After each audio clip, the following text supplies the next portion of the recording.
Hello friends, welcome to my YouTube channel exam tech and railway CCM. आपका स्वागत है। तो फ्रेंड्स, आज हम हिस्ट्री के एक टॉपिक की बात करेंगे, मौर्य प्रशासनिक समिति एवं उसके कार्य के बारे में। क्योंकि आपको पता होगा फ्रेंड्स कि मौर्य साम्राज्य में क्या होता था। आपकी मंडल जो होता था 30, आपका मंडल जो होता था वो आपका 30 होता था। और आपका समिति था दोस्तों, 6 गो समिति था। और उस 6 समिति में 5, प्रत्येक समिति में 5 सदस्य हुआ करते थे। तो उसी मौर्य प्रशासनिक समिति के क्या क्या कार्य थे, उन्हीं कार्य के बारे में आज हम लोग डिस्कस करेंगे।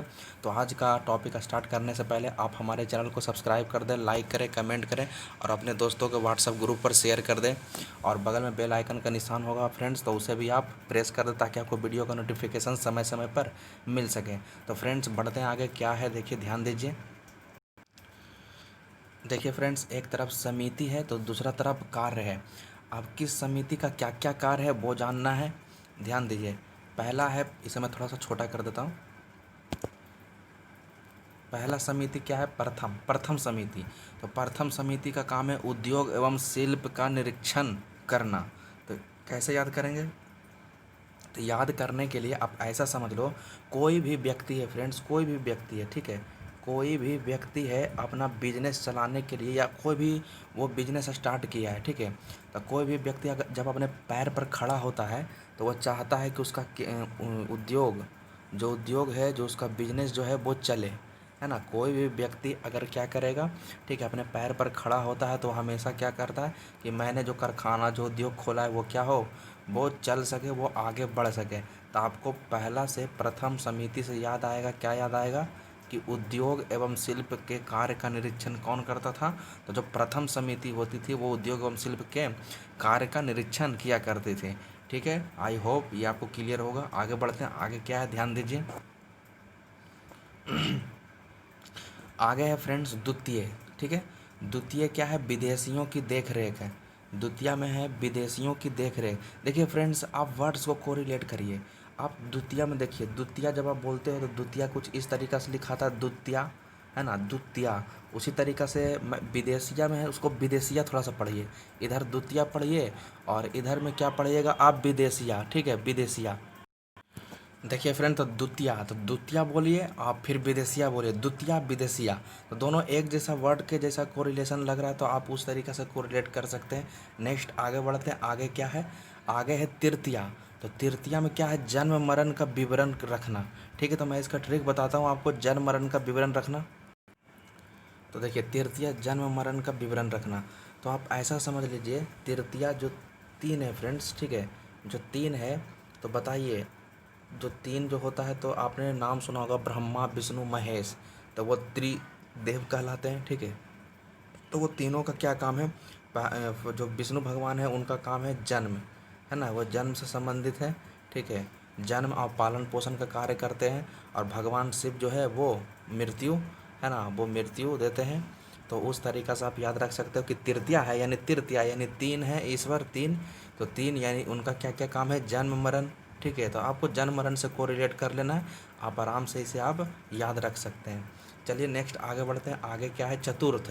तो चतुर्थ का संबंध है व्यापार और वाणिज्य की देखभाल। इसे भी आप याद रख सकते हैं फ्रेंड, ट्रिक के माध्यम से। तो देखिए कैसे याद रखेगा। चतुर्थ जब आप बोलते हो तो उसमें एक चतुर वर्ड आता है, चतुर। ठीक है, तो चतुर होना आता है, किस चीज़ में चतुर होना आता? व्यापार में चतुर होना, बिजनेस में चतुर होना। ठीक है, चतुर्थ यानी चतुर आप समझिएगा। और किस चीज़ में होना? तो व्यापार और वाणिज्य में क्या होना?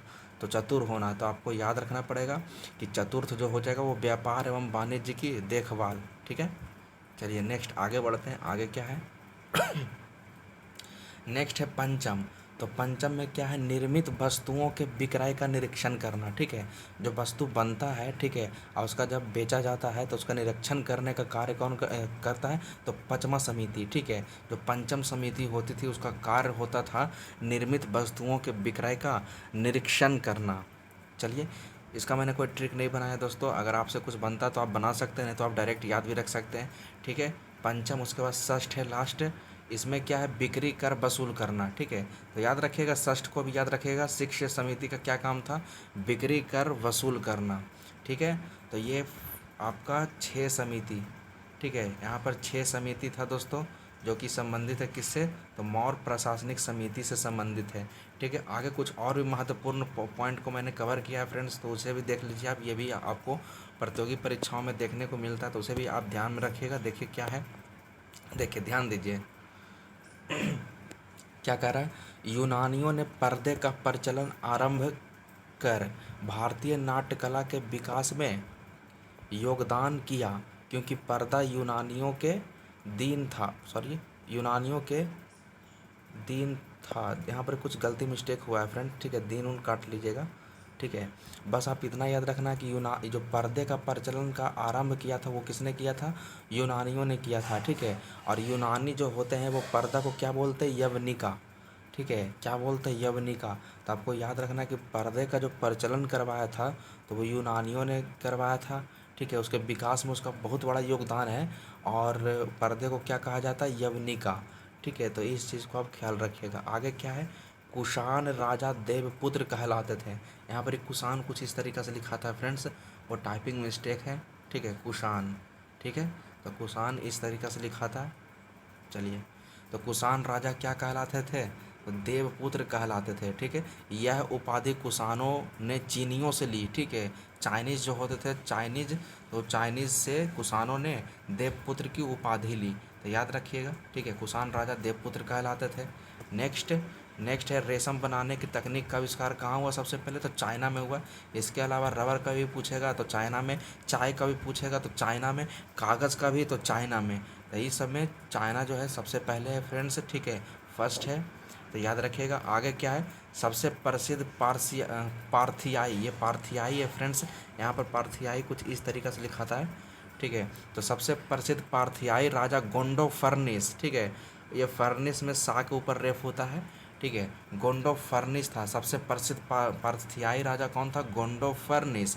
और इसी के शासन काल में सेंट थॉमस ईसाई धर्म का प्रचार करने के लिए भारत आया था। तो दो नाम को आपको ख्याल रखना है। सबसे पहले आपको ये ख्याल रखना है कि प्रसिद्ध पार्थियाई राजा कौन था, तो गोंडो फर्निस।